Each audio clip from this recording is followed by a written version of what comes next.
on, guys? Welcome back to another video.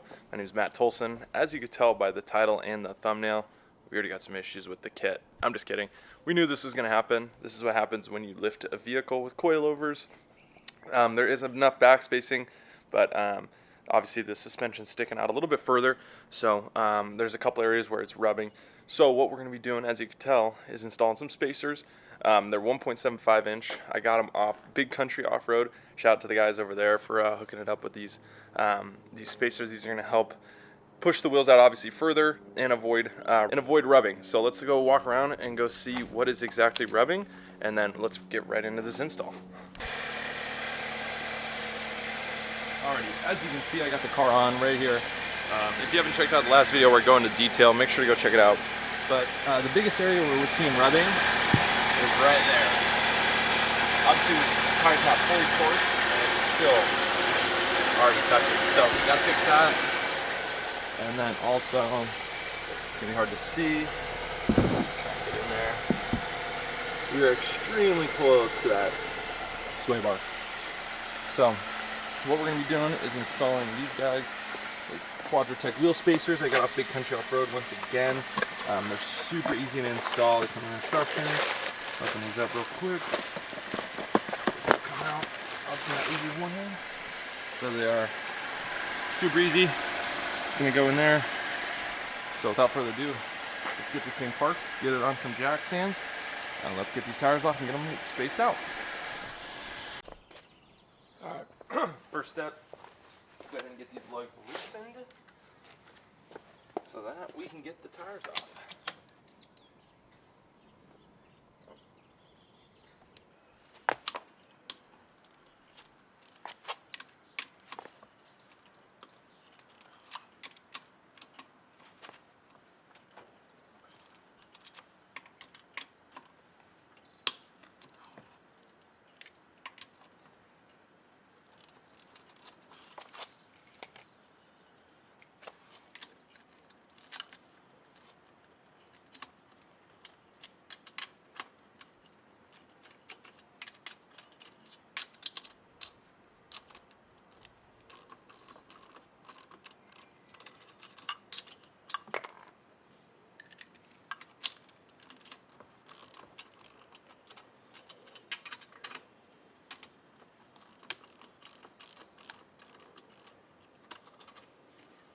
Alrighty, once you get those loose, real quick, I'm using a 21mm and the Method wrench adapter.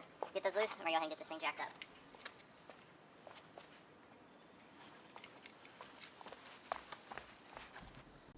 Alright, as you can see, got the wheels off. Got actually both off. So there's the spacer. Next step, if you have these little like clamps, I think they're called brake drum clamps or something like that, you got to pull those off. Mine doesn't have those. And then next step obviously is just going to put this on, but before you do that, they provide some thread lock. Some red thread lock. Make sure to just use this generously on all the wheels. And then we're going to go ahead and put the spacer on, and then we'll go ahead and put it on and see what happens, and then torque it down to spec, and then put the wheel back on. We're going to do this side first completely, see how it looks, get a before and after, and then we'll go from there. You can see got the spacer on there, just hand tightening it in. They say not to use an impact, and then once I consider this hand tight, then we'll go ahead and do star, and then I'll show that. But this is super easy. Should take no more than an hour. The longest part's getting everything set up, to be honest, and getting the wheels off. And then, as you can see, how are we going to tighten that? So if you have somebody else, that makes it super easy. You can go ahead and have somebody push on the brake. What I'll do, since there's nobody else here, I'm just going to put it in 4 high, and that should keep this axle from spinning. As you can see, it is now locked. That is not going anywhere. So real quick, I'm going to go ahead and just hand tighten them with star.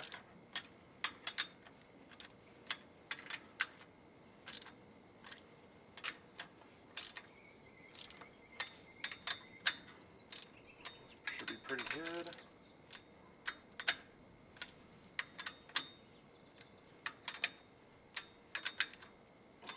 Alrighty, now we'll go ahead and torque them to 130 foot-pounds of torque.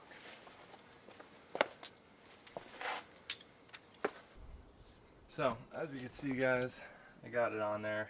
Had a little bit of a nightmare. Had to go run to the store, go buy a deep 19 millimeter. Don't use a shallow, almost stripped a bolt. Luckily I caught it when one turn when it slipped, but it's on there. So let's get a before, let's get an after now on what that 39 looks from the side. Let's go ahead and wheel it on.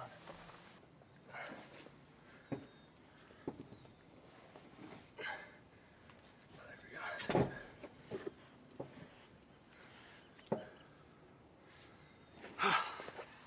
5 minutes later, I got the tire on.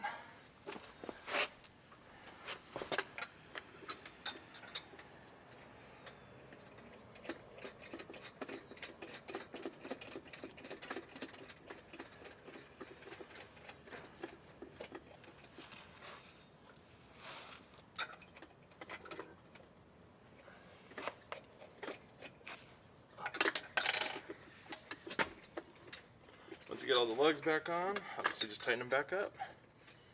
Pretty simple. I just want to get these on here tight enough so we can see how deep the wheel is.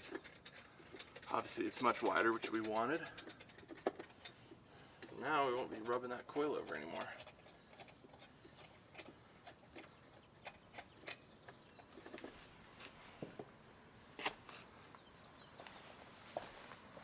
There it is. It's kind of hard to see. That shadow's terrible. So there it is. Look how much better that is. So you can see the rear. Let's see. See, the rear barely sticks out. Oh, it sticks out quite a bit now. Let's go. No more rubbing. Now, let's just go ahead and repeat the process on this side, and then I'll update you once I get them all on.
sticking out the fender.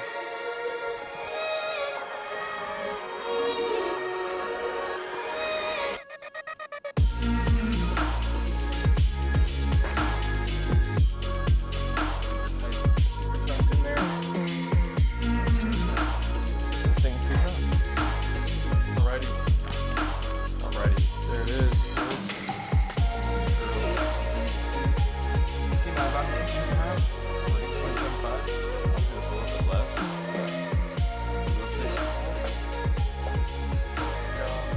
Much better. Obviously sticking out the fender now. Not too much still. Let's see if I can see it. Remember there was no room, almost touching. Now you got about an inch.